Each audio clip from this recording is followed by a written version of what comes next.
Now, the latest brigade to deploy on Op Herrick is adamant the job will continue despite this week's loss of life in Afghanistan. 12th Mechanized Brigade is preparing to take over in theatre from 20 Armoured Brigade and had visits from both the Chief of Defence Staff and the Defence Secretary on its mission rehearsal exercise today. Julie Knox was there. Days like these don't often get this much media attention. But this week the military is very sharply in focus again.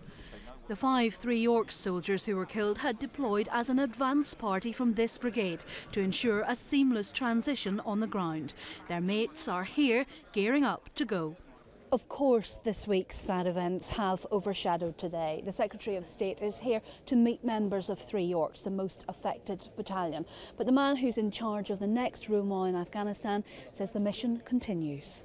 I've been, to be honest, humbled by the level of resolve from the private soldiers who have taken this loss, adapted to the shock, but if anything, it's strengthened their resolve to carry on with the mission.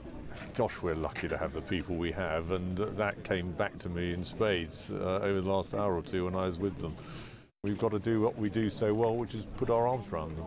Are we going to think about changing how we do things, how we move around, what we move around in? I have great confidence in lower level leaders to get this right. There doesn't seem to be anything that we should specifically learn from this incident.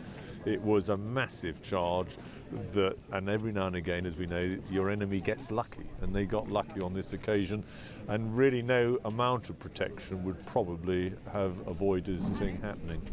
Are you worried, though, that you might see more massive IEDs? Well, it's a risk. It happened in Iraq, but it's very difficult for them to put these things together.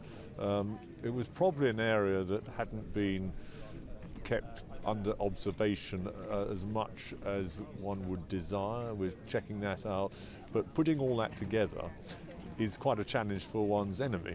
So whilst there's a risk and we're alert to it, as long as our drills are right and the training remains good, I think we can mitigate it. The new strapline for the mission is with the Afghan National Security Forces, for the people, against the insurgent.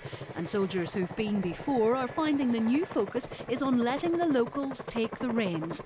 They know that won't be without its challenges. In 2006, it was weird because you couldn't keep control of them or keep grips of them. But as time's gone on and the training we've been providing for them out there, I'm pretty confident that it'll be quite successful, them taking over and taking charge.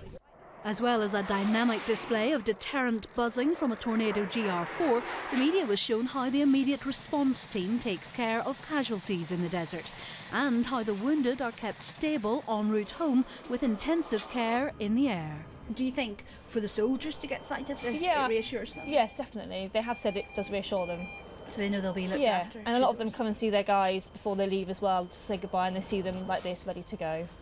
The theatre-specific training even involves a goat, which didn't deter the Secretary of State from maintaining that our troops will step away, not hoof it out of Afghanistan. It is very, very important for the Army and the British forces more generally that as we come to the end of this mission, we walk away from it with our heads held high, a job well done, leaving in good order.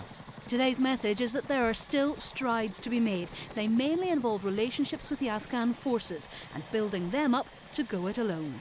Julie Knox, Forces News, Salisbury Plain.